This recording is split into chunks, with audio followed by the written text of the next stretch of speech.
reason kode on circumstances, the possible and the impossible.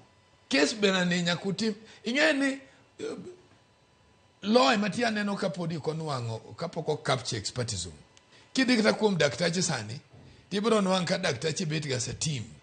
Minyano wankanga di deal managa line of thought ituo mari na machilo deal gomoro na machilo deal gomoro. So they come kagiti yuko burano to gibirogu a common approach magichi digo iwinja tanu anka lawyers to podi lawyers everybody wants to be superior to the other person, and this is why inwango ka client ma case maber nyalo kethre nikichango pogir wake system magiri zone case bilani angisi is very complex, and okine kind complex in the sense ni tie political accusation to nitie criminal accusation kodo sa criminal podi iwinja. And again kirango deputy president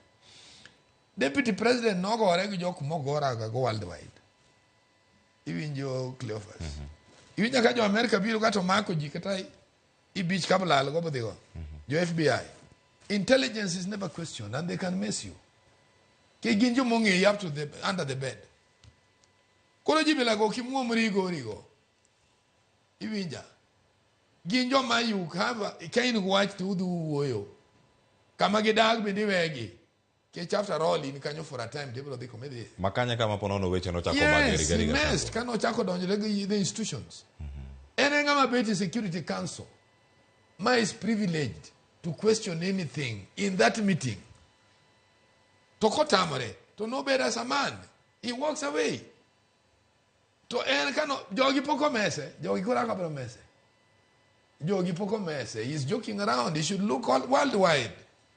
Your intelligence ukutuga go ke ginjo modo ibo nginya kibotanda nitie moko magiwe ya wen ke in ke kaja bentie jo man go confidence. That's why neno ka gimu amorega ke giriek gin gu winjo to ginge gima gigolo gi gimo gigolo die kata gima geshia go president to giwan president don't act otherwise.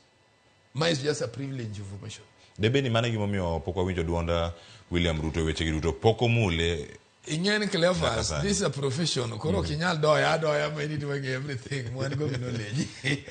Nige japinyi dangeo. Jatend piny Kenya William Ruto oleng weche olose senate ka senate kalo chike mago maga osuru ne kanisa to od bura mamalo kama gintiere kami handle weche mag impeachment maga jalopne to komule rombe kama intiegi.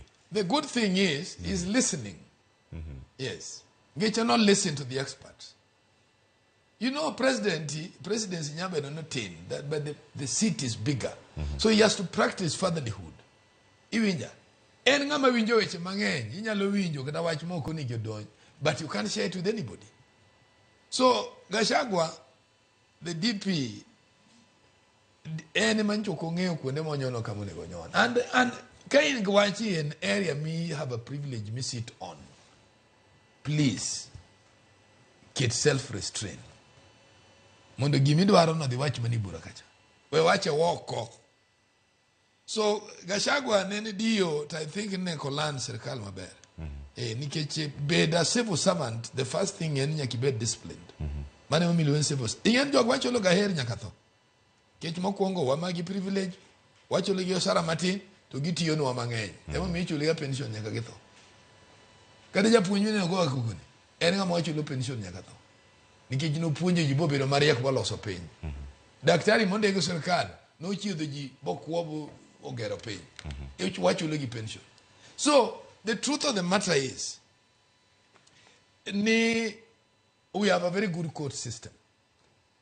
To Gachagua may lose justice. Iwinjo ga dholuo no wacho no ng'er kata bim madwa tho ong'er kineno ko bim kineno ko wito nyathine bolwari lo to ngeni koro yath magine ne mano bi machiegni tho koro wacho no ngama o survive to ngere bende yath moyedho ka kier kode to ngeni mane thone. So deputy president dwaro I think ni ano ka blame deputy president ke deputy president en ngama sani is desperate eno dwaro kony jomo miyo privilege gi mo beyond what they are doing.